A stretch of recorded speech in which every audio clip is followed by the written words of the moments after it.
آنکھوں کی اگر بیماریاں ٹھیک کرنا چاہتے ہو، بدنگاہی چھوڑ دو، اس کو سائنٹیفکلی سمجھو۔ سائنس کہتی ہے جب ہم کسی چیز کو دیکھتے ہیں نا تو اس کا امیج ہمارے برین میں چھپ جاتا ہے، اور جب ہم چیزیں دیکھتے رہتے ہیں تو وہ امیجز برین میں۔ نبی صلی اللہ علیہ وآلہ وسلم نے فرمایا آنکھیں دیکھتی ہیں، دل اس کو چاہتا ہے، دماغ اس کو سوچتا ہے، پاؤں اس کی طرف جاتے ہیں، ہاتھ اس کو پکڑتے ہیں، شرمگاہ سے مل کے صرف تصدیق کرتی ہے۔ زنا تو تبھی ہو گیا تھا جب آپ نے دیکھا تھا۔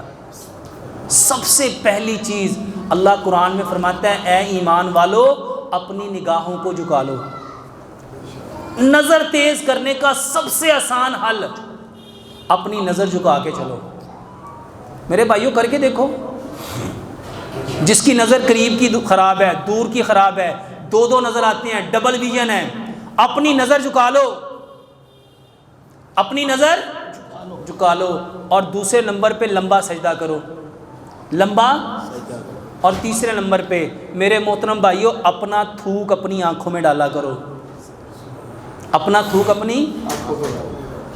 ایک صحابی بتاتے ہیں ایک جنگ میں نا ان کے تیر لگا، ڈیلا باہر آ گیا، وہ نبی صلی اللہ علیہ وآلہ وسلم کے پاس اپنا آنکھ لے کے آئے۔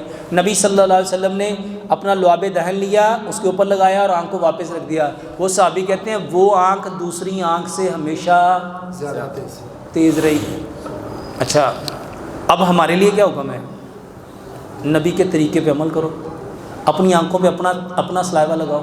میرے محترم بھائیوں آنکھوں کی جتنی بیماریاں ہیں، اور خاص طور پہ دو بیماریاں، یہ آنکھوں میں سے پانی نکلتا ہے نا، آنکھوں میں جلن ہوتی ہے، صرف وہ لوگ جن کے پیٹ خراب ہیں وہ اپنا سلائیوا نہ لگائیں، کیونکہ اس میں آلریڈی پہلے تذابیت ہوگی، تو تذابیت جو ہے وہ آنکھوں کی جھلی کو اریٹیٹ کر سکتی ہیں۔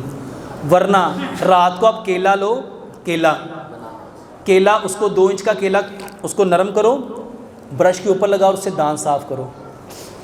پیسٹ چھوڑ دو، سب سے بہترین طریقہ ہے مسواک کرنا، اور مسواک کے بعد دانتوں کی جتنی تکالیف ہیں اس کے لیے کیلا استعمال کرو۔ میرے محترم بھائیوں رات کو کیلے کے ساتھ دانت صاف کرو، صبح کلی کیے بنا اپنا تھوک لو اور سورۃ فاتحہ پڑھو۔ پہلے سورۃ فاتحہ پڑھو، پھر تھوک لو، ادھر بھی ڈالو ادھر بھی ڈالو، پھر سورۃ فاتحہ پڑھو، ادھر بھی ڈالو ادھر بھی، کوئی 10 12 15 بار میرے محترم بھائیوں سورۃ فاتحہ پڑھو اور اپنا تھوک ڈالو۔ یقین جانو صرف 20 سے 25 دن یہ کر کے دیکھو۔ 20 سے وہ بچے جن کی آنکھیں بھینگی ہیں، آنکھوں میں ٹیڑھا پن ہے، آنکھوں میں یقین جانو ٹیڑھا پن ٹھیک ہو جاتا ہے۔ اور یہ جو اینک لگی ہوئی ہے یہ صرف 2 سے 3 مہینے اس کے اوپر عمل کرو، آپ کی اینک اتر جائے گی، کر کے دیکھ لو۔ جن کا یہ پیدائشی ہے بچہ ہے کہ 10 سال کا گرنے سے ایسا ٹیڑھا پن ہے بھائی جان وہ بھی ٹھیک ہو جائے گا۔ سبحانک اللہم و بحمدک اشہد ان لا الہ الا انت